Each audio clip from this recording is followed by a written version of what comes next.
All right, pull up a chair, because the White House ran a play on Wednesday that is aimed at every factory town in this country, and I want you to see the tape they hope you never pull.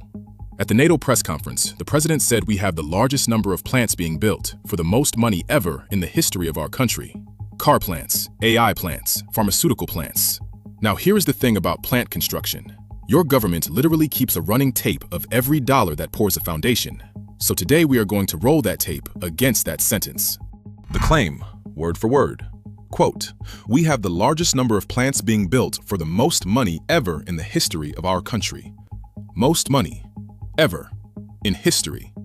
That is not a mood, that is a measurement, and it points at one specific data set, the Census Bureau's construction spending numbers, the ones that track the steel, the concrete, and the new plant floors. His own Commerce Department publishes them every month. Let's open the ledger. Here's the tape.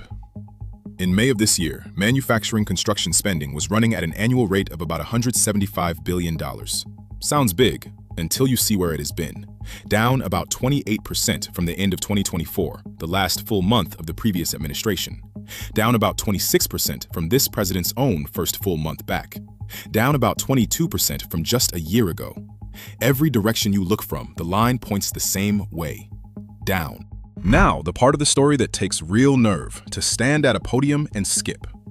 There was a most money ever moment for American factory construction.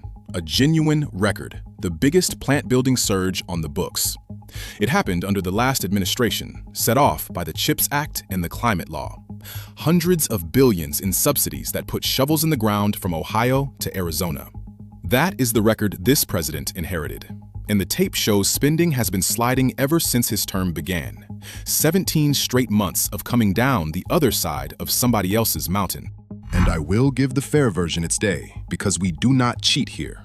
Plant announcements do keep coming, and a factory announced today shows up in the construction data over years, not weeks. If the president had said, "We have big announcements in the pipeline and the concrete comes later," that would be an honest sentence we could debate. He did not say that. He said the most plants for the most money ever in the history of the country, present tense, while his own Commerce Department's tape shows the money pouring foundations has dropped by more than a quarter. The fair case existed. He reached past it. So who needs the boom to be happening now? Follow what the story is holding up. The whole tariff and deal-making agenda was sold as reindustrialization. The promise that the pressure and the deals would fill this country with new factories. Cranes and concrete are supposed to be the receipts. If construction is at records, the agenda is working. If it is down 28%, then the receipts do not exist, and the record being pointed at belongs to the laws this administration spent its first year trying to unwind. That is why an inherited mountain gets rebranded as a brand new boom. From the docket, because this is the second half of a ledger we already opened. 1 week ago, right here, the Labor Secretary claimed factory jobs were growing, while his own payroll data showed manufacturing down 77,000 jobs on this administration's watch. That was the jobs column. This is the construction column, and it says the same thing. The dollars that build the plants and the paychecks that staff them are both moving down, while the podium says records. 2 columns, 1 ledger, 1 story. And here is why a fake boom costs real people. Because a promised plant is a promise about your life. Towns rezone land for it. Workers turn down steady jobs to wait for it. Suppliers take out loans to be ready for it. All of that gets decided on the strength of the boom somebody said was arriving. When the foundation pouring money drops from $243 billion to $175, while the salesman keeps saying, records, the people who plan their lives around the pitch are the ones left holding the bill. The podium never pays it. The town does. Bottom line, straight. Are plants being built for the most money ever, right now? No.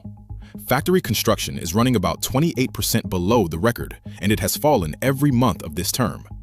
Was there a most money ever boom? Yes, and it was set off by the CHIPS Act and the climate law under the last administration. The mountain is real.